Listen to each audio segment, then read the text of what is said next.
Hello and welcome. July 1 is an important date in India's economic and financial landscape. It marks the foundation of Institute of Chartered Accountants of India and hence celebrated as Chartered Accountants Day. And also 7 years back, the Goods and Services Tax regime came into effect on this very date. Prime Minister Narendra Modi, while addressing Chartered Accountants in 2017, drew a very interesting parallel. He said that when we talk about dharma and moksha, we come across the images of saints and monks. Similarly, when we talk about artha, finances, accounts, it is the chartered accountants that comes to our mind, almost as the sages of the economic world. On this special day, I have with me Dr. Sethurathnam Ravi, who is joining us for this very special conversation. Dr. Ravi is the managing partner and founder of Ravi Rajan and Company and the former chairman of the Bombay Stock Exchange. He's also on the board of 45 different companies, including the likes of IDBI Bank, LIC, ONGC, BHEL, etc. Dr. Ravi, thank you so much for your time this morning. As I precisely mentioned about how the parallel that was drew by the Prime Minister back in 2017, and today as we have this government formed, in fact, even before the election campaign was announced or the election schedule was announced, the vision that Prime Minister laid out for his third term was taking India to the third largest economy in the world. Given all of this, my very first question to you is, and on this special day, how are you envisioning the role of chartered accountants and auditors in driving that trajectory for the Indian economy as envisioned by this government? So, first of all, thank you for calling me and having me interact with you. My first thought is that the chartered accountants are the heart of the whole body. It is like the heart of the whole body. They are the people who drive the economy in a way. They are the people who are the conscience keeper in a way. They are the people who look at books. They are the people who are making financial planning. They are the people who file returns. They are the people who ensure compliance. And many of them are in various fields, including heading banks. Some of them are in the political system. Some of them are even in the film industry. Some of them are industrialists. So if you see the even 4 odd lakh chartered accountants, if you see if in a big population like this, what role they are playing, and I think it's a very privileged community, and that is what I feel about the chartered accountant, and they have a lot of role to play. They have a huge role to play in the Indian economy. Right. So, given the dynamism, sir, that the Indian economy is witnessing and which we talked about, touched upon, how have you seen the role evolved? Be it advising in mergers and acquisitions, or advisory to entrepreneur, new age startups. How has that role evolved? So, when we started the profession way back, it was like audit and only filing income tax returns. Now there are multiple disciplines within it. It can be forensic audit, it can be insolvency professional, it can be even a consultant who is working with GST. There can be people who actually are policy makers, and there are many policy makers and those who also make business models for the company, those who are heading companies to actually make up the whole space. And in the startup space, right from the initiation of a startup company to actually finding its business model and achieving the profitability, the chartered accountants are playing a very integral role. And there I know a lot of chartered accountants who are only focusing on this startup space. Okay. And it's tough because the startups can't pay too much, but on the other hand, the chartered accountants have to deliver a lot. Right. So I think they are that way helping a lot of startups to actually create value. This is one of those sectors of the economy, where we look at, sir, where there's a lot of regulatory and compliances, right?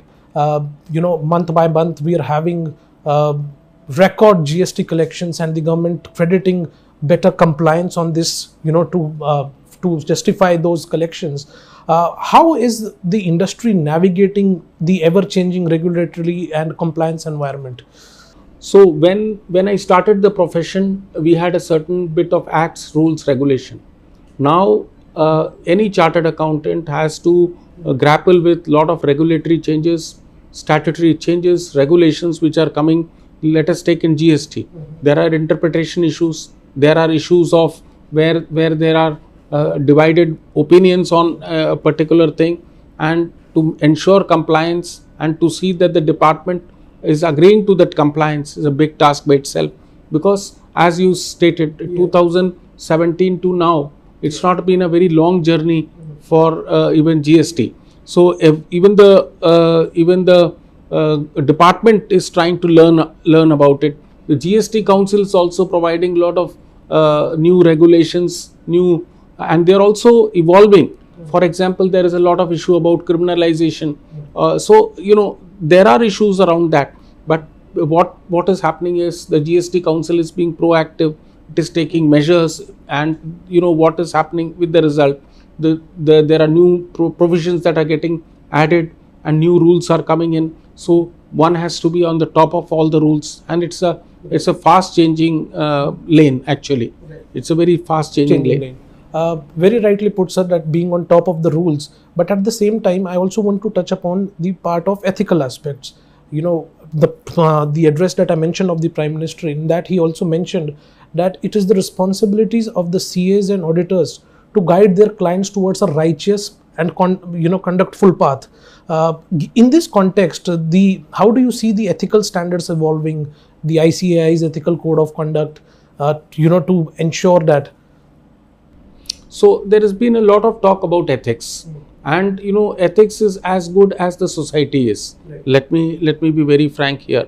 And what I am seeing, at least what is happening now, is because of the rules, regulations, then Ind AS, all this coming in, there is a very there is no room for discretion. Actually, if you look at the previous about 20 years back, the rules and regulations and the standards left a lot of gap, and now all these gaps have been fulfilled.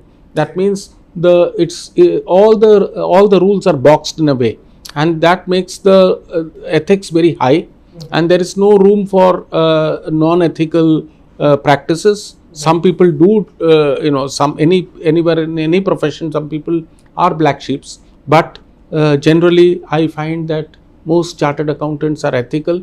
When they sign a balance sheet, they own a balance sheet. There can be interpretation issues. There can be issues of having a very divided opinion on this. But also it also depends. It is not the chartered accountant who runs the company.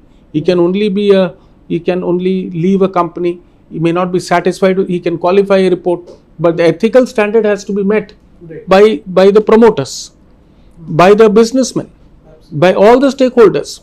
So it is very important that all stakeholders maintain ethics, and that is the key to the whole success of everybody. And just even rating agencies have to have ethical standards. Even the board has to have ethical standards. The management will have to have, the KMP will have to have ethical standards. So everybody will have to play a role in keeping the ethics, and of course chartered accountants have a major role in seeing that the ecosystem is ethical. Absolutely. Very quickly, what is your outlook on the talent that we are seeing towards this profession, and more importantly, retaining them and attracting new as well, because we have a lot of demographic dividend that is still to be reaped? And what is your outlook that this young generation is looking towards when it comes to this profession?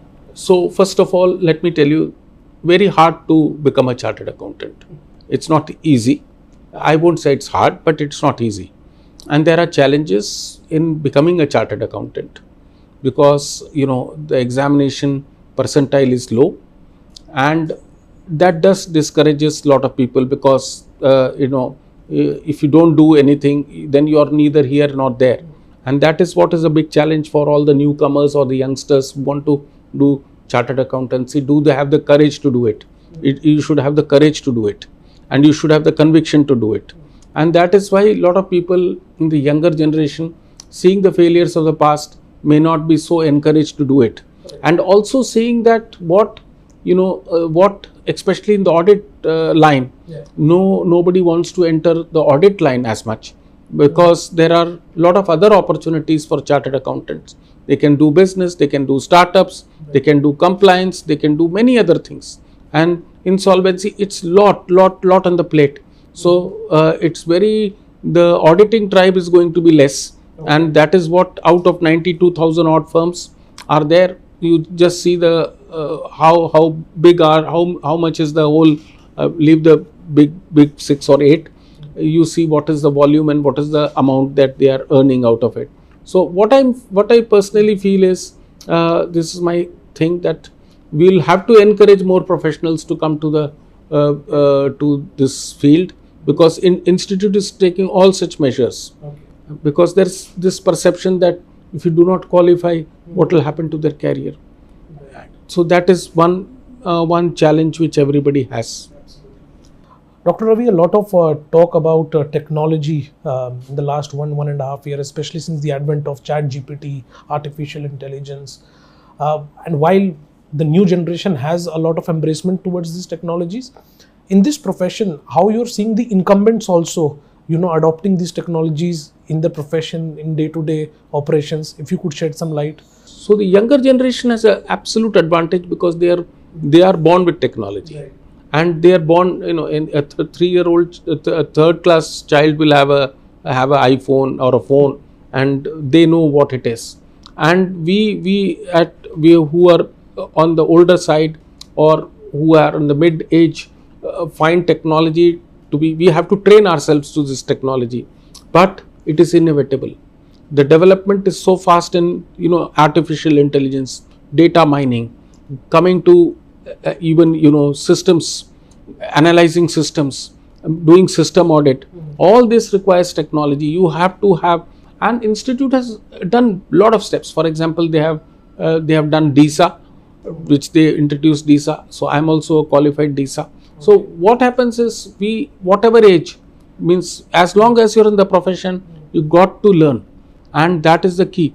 And what is happening is, the whole world is changing with so many apps, and with neo banks coming in, with technology driven audits coming in, risk based audit coming in. I think technology is going to take it to the next level. Right. And that's what I feel. Every chartered accountancy firm, though it's expensive, let me also tell you, just putting tools together for audit, etc., forensic audit, the tools are expensive. It's not cheap. So I think capacity building in terms of technology and human, and integrating the two, are very important.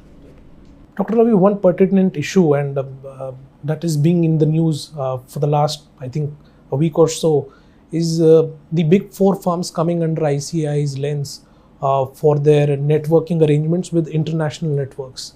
Any view on that, sir? So my view is very simple. There will be people who will be pro to an issue, and I'm agnostic to it. Why am I agnostic? Because everybody has to keep doing their work, and the institute and the government and all the stakeholders will have to do their work. Because there can be there is a talk of conflict, there can be, so these issues have to be resolved. See, because what is happening, we are driven by the Companies Act, but suppose, are we integrating the laws with the international laws? Suppose I am conflicted globally and I am doing here, so is there a conflict? So these are affiliations, and all these are an issue of addressing the conflict. I am not for or against it. What I am trying to say is, if there is a stipulation that is put to Indian firms and Indian chartered accountants, similar stipulation should be there for everybody. That's clear. So there will be a level playing field.